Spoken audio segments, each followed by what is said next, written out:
Well, if there's one thing impacting all of us right now, it is skyrocketing rent and home prices. All this week, we're taking an in-depth look at the cost of housing in Colorado. Today, we're breaking down how to find apartments in your price range, the agency helping people with affordable housing in Denver, and how the state is making investments in affordable housing.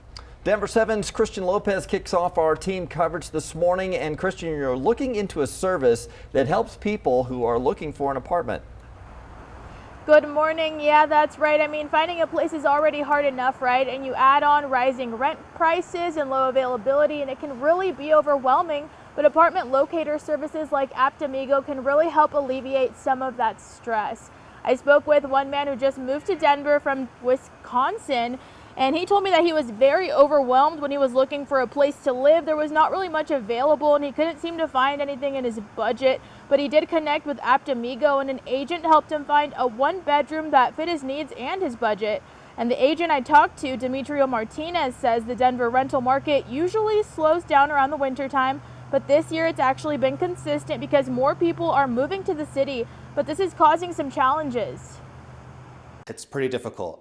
Finding a good place in Denver can be really hard. Availability has been limited, especially with budgets right now. It's been hard for people to find good places. He was able to get all the tours scheduled and just kind of walk me through all the places that really piqued my interest, and so eventually I landed on a good spot and for a price that was more than manageable for me. Logan said he was actually planning on finding roommates until he was able to find something he could actually afford on his own thanks to Aptamigo. A recent apartment list market report shows that the median cost for a one-bedroom in Denver is around $1,500 a month, a two-bedroom around $1,800. Now that's up 17% compared to this time last year.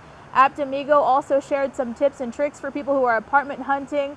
Some buildings offer concessions, so things like a rent credit for the first few months. And if you find somewhere with street parking, that'll help you save money in the long run as well. Live in Denver this morning, I'm Christian Lopez, Denver 7. Hope that those incentives help offset the rising cost of rent. All right, thank you, Christian. If you are struggling to find affordable housing, Denver's Housing Authority can help. The DHA has a portfolio of more than 12,000 units and helps about 40,000 people. For example, it's redeveloping the Sun Valley neighborhood just south of Mile High Stadium right now. 2 buildings are already open and 2 more are under construction to open next year. It is, Denver's next great neighborhood.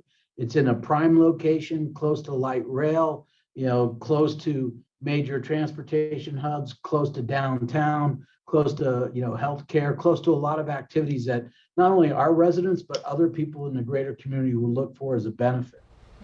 And there are some income limits to qualify for assistance through the Denver Housing Authority. For a single person, that's no more than $58,000 a year.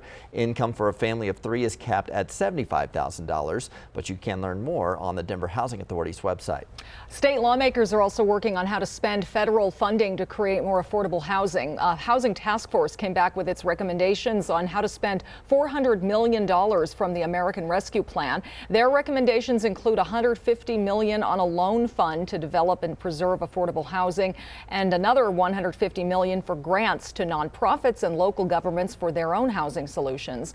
The money has to be spent within the next 4 years. Democratic and Republican lawmakers are also looking at policy changes. They agreed that money alone will not solve the housing crisis. All this week, we'll be going in depth into Colorado's housing market. You can find our previous reports right now on the denverchannel.com or the Denver 7 Plus app.